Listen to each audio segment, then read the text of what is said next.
மதிப்புக்கும் மரியாதைக்குரிய தேர்தல் பிரச்சார மேலாண்மை பொதுச் செயலாளர் சகோதரர் திரு ஆதவ அர்ஜுனா, கழக கொள்கை பரப்பு பொதுச் செயலாளர் சகோதரர் கேஜி அருண்ராஜ்,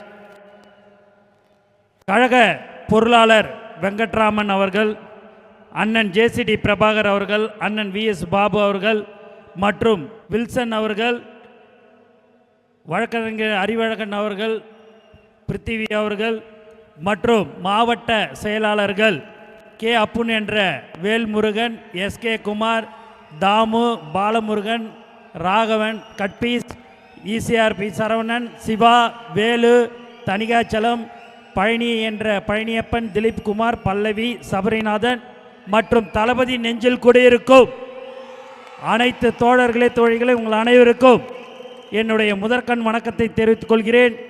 மக்கள் விரும்பும் முதல்வர் வேட்பாளர் நமது வெற்றி தலைவர் தளபதி அவர்களின் வழிகாட்டுதலில் தமிழக வெற்றி கழகத்தின் சார்பில் சாதிவாரி கணக்கெடுப்பு ஆய்வு மேற்கொள்ள தமிழ்நாடு அரசு உடனடியாக அரசாணை வலியுறுத்தியும், தமிழகத்தில் நிலவும் சட்டம் ஒழுங்கு சீர்கேட்டும் போதைப் பொருள் புழக்கத்தையும் தடுத்து நிறுத்த தமிழ்நாடு அரசை கண்டித்தும் இங்கே நம்ம கண்டித்து ஆர்ப்பாட்டம் நடத்தி கொண்டிருக்கும் வேளையில் திமுக கூட்டணியில் உள்ள காங்கிரஸ் எம்பி சகோதரர் கார்த்திக் சிதம்பரம் அலுவலகத்தில் இப்போ பெட்ரோல் குண்டு வீசப்பட்டது.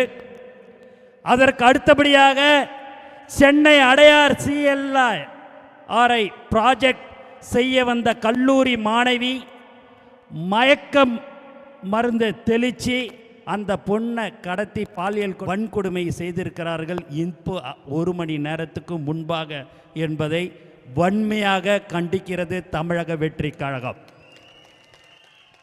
அரசியல் காழ்ப்புணர்ச்சியோடு நமது தலைவரின் மக்கள் சந்திப்பு நிகழ்வுகளை தடுக்கும் வகையில் வெளியிட்டுள்ள ஜனநாயகத்துக்கு விரோதமான வழிகாட்டு நெறிமுறைகளை SOP திரும்ப வலியுறுத்தியும், SOP யாருக்கு போட்டிருக்கிறாங்க அப்படின்னா வேற யாருக்கும் இல்லை, நம்ம தலைவருக்காக மட்டும்தான் அந்த SOP.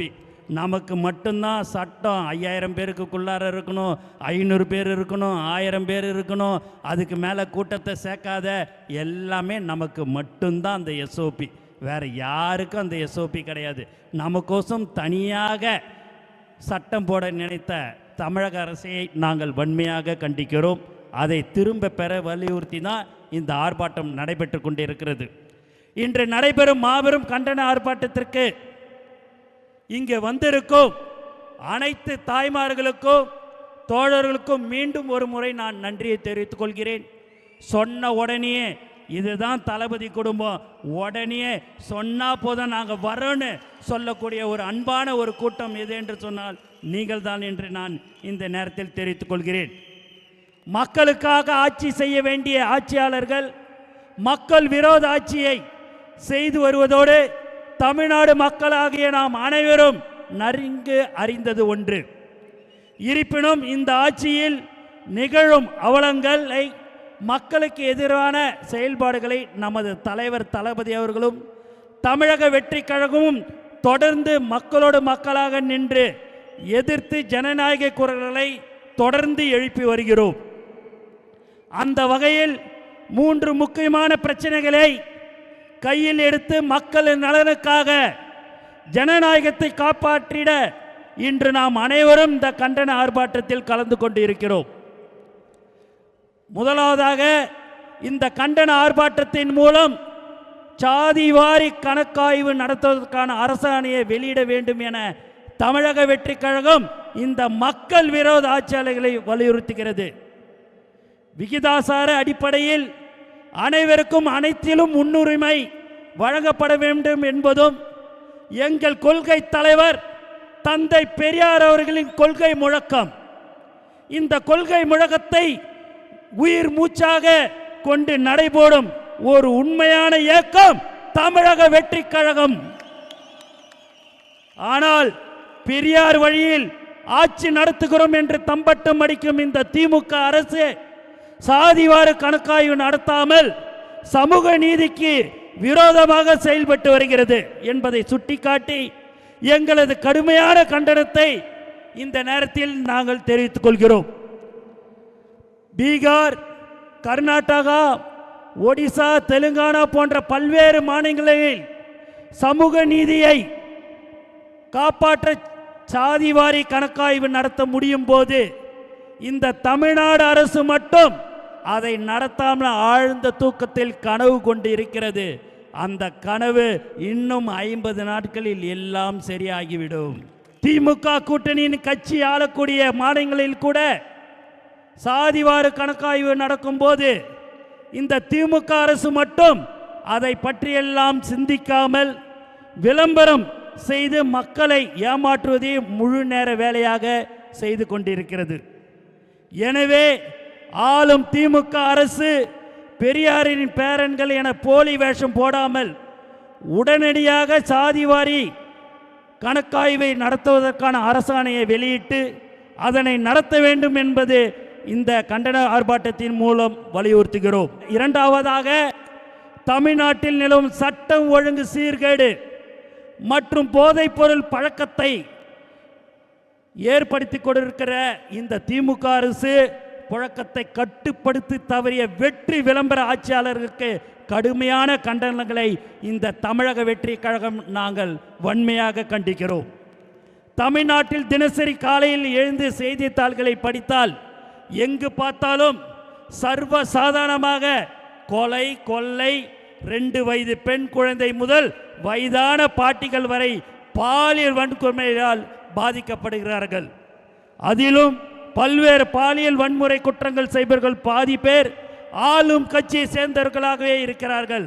இப்படிப்பட்ட பெண்களுக்கு பாதுகாப்பு இல்லாத ஆட்சியை நடத்தும் ஆட்சியாளர்களை இனியும் மக்கள் நம்ப போவதில்லை. நம்மளுடைய ஆட்சி தலைவர் 2026 மே மாதம் முதலமைச்சராக ஆவார் என்பதில் எந்தவித சந்தேகமும் இல்லை. ஆட்சிக்கு வரும்போது இருகரம் கொண்டு சட்டம் ஒழுங்கை பாதுகாப்பேன் என்று சொன்ன மாண்பு முதல்வர் அவர்களுக்கே அந்த இரும்பு கரம் எந்த இரட்டை பாலத்துக்கு பக்கத்தில் விழுந்து காணாமல் போனது என தெரியாமல் தேடிக்கொண்டு இருக்கிறார்கள் என்று நாங்கள் நினைக்கிறோம். தமிழ்நாட்டை போதைப்பொருள் இல்லாத மாநிலமாக மாற்றுவேன் என சொல்லிவிட்டு இன்றைக்கு போதைப்பொருள் கிடைக்காத இடமே இல்லை என்ற நிலைமைக்கு மாநிலத்தை மாற்றிருக்கிற இந்த போதை மாடல் திமுக அரசை தமிழக வெற்றி கழகம் வன்மையாக கண்டிக்கிறது. பள்ளிகள், கல்லூரிகள் என சர்வ சாதாரணமாக எல்லா இடங்களிலும் போதைப்பொருள் கிடைக்கிறது. இதனால் மாணவர்கள், இளையோர்கள் பாதிக்கப்பட்டு வாழ்க்கையை இழக்கிறார்கள். மேலும் போதை தலைக்கேறி பல்வேறு குற்றச் சம்பவங்களும் தமிழ்நாடு முழுக்க நடந்து வருகிறது. இது முதலமைச்சருக்கு தெரிந்தும் கண்டும் காணாமல் இருக்கும் முதலமைச்சரை வன்மையாக தமிழக வெற்றி கழகம் கண்டிக்கிறது. இப்படி வாக்களித்த மக்களை பற்றி கொஞ்சமும் கவலைப்படாமல் சட்டம் ஒழுங்கை பாதுகாக்காத, போதைப்பொருள் புழக்கத்தை தடுக்காத இந்த ஊழல் போதை தலைக்கேறிய திமுக அரசுக்கு எங்களது தமிழக வெற்றி கழகத்தின் சார்பில் வன்மையான கண்டனத்தை தெரிவித்துக் கொள்கிறோம். மூன்றாவதாக, அரசியல் காழ்ப்புணர்ச்சியால் நமது தலைவரின் மக்கள் சந்திப்பு நிகழ்வுகளை முடக்கும் வகையில் வெளியிட்டப்பட்டுள்ள வழிகாட்டு நெறிமுறைகளை திரும்ப பெற இந்த கண்டன ஆர்ப்பாட்டத்தின் மூலமாக வலியுறுத்துகிறோம். நமது தலைவர் தளபதி அவர்களின் மக்கள் சந்திப்பு நிகழ்வுகளில் பொதுமக்கள், தாய்மார்கள், தோழர்கள் மற்றும் தோழிகள் என தன்னெழுச்சியாக மக்கள் கலந்து கொண்டு ஆதரவை வெளிப்படுத்தி கொண்டு கொடுக்கிறார்கள். காசு கொடுக்கலங்க, சாப்பாடு கொடுக்கலங்க, எதுவுமே கொடுக்கல. ஆனால் தலைவர் தளபதி இங்கே வருகிறார் என்று சொன்னால் கூடுகிற ஒரு உண்மையான கூட்டம்தான் நம்மளுடைய தமிழக வெற்றி கழக நிர்வாகிகளும் சரி, மக்களும் சரி. 5000 பேருக்கு மேல் கலந்து கொள்ளக்கூடிய மக்கள் சந்திப்பு நிகழ்வுகளுக்கு அரசு காட்டும் வழிகாட்டு நெறிமுறைகள் என்பது எப்படியாவது நமது மக்கள் சந்திப்பு நிகழ்வுகளை நடக்கவே கூடாது என்ற எண்ணத்தில் தயாரிக்கப்பட்டு உள்ளது என்பது வெட்ட வெளிச்சமாக மக்களுக்கு தெரிகிறது. ஜனநாயக நாட்டில் ஒரு தலைவர் தனது மக்களை சந்திக்க முடியாத வகையில் தடுக்கும் இந்த ஜனநாயக விரோத SOPயை இந்த பயந்து நடுங்கும் திமுக அரசு திரும்ப பெற வேண்டும் என்று இந்த ஆர்ப்பாட்டத்தின் வாயிலாக வலியுறுத்துகிறோம். 2026 தமிழ்நாடு சட்டமன்ற தேர்தலில் உங்கள் மக்கள் விரோத ஆட்சிக்கு எதிராக எங்கள் தலைவர் தளபதியின் மக்களாட்சி நிச்சயம் அமையும். எங்கள் தலைவரின் நல்லாட்சியில் சமூக நீதி பாதுகாக்கப்படும், பெண்களின் பாதுகாப்பு 100% உறுதி செய்யப்படும், சட்டம் ஒழுங்கு பாதுகாக்கப்பட்டு பாதுகாப்பான ஆட்சி வழங்கப்படும். குறிப்பாக எங்கள் தலைவரின் ஆட்சியின் போது நீங்கள் மக்களை சந்திக்க வேண்டும் என்று சொன்னால் இதுபோல SOP எல்லாம் போட்டு உங்களை நாங்கள் முடக்க மாட்டோம். ஏனென்றால் எங்கள் தலைவரின் ஆட்சி ஜனநாயக ஆட்சியாக இருக்கும். இதற்கெல்லாம் மேலாக எங்கள் தலைவரும் அவரது நெஞ்சில் குடியிருக்கும் மக்களையும் உங்களால் என்ன செய்தாலும் பிரிக்க முடியாது. இன்னும் 50 நாட்களில் தமிழக வெற்றிக் கழகத்தின் ஆட்சி அமையும். விசில் சத்து மகிழ்ச்சி பேரொலியாக தமிழ்நாடு முழுக்க ஒலிக்கும். நம்மளுடைய சின்னம் விசில், தளபதியுடைய சின்னம் விசில், வெற்றியின் சின்னம் விசில், மக்களின் சின்னம் விசில்.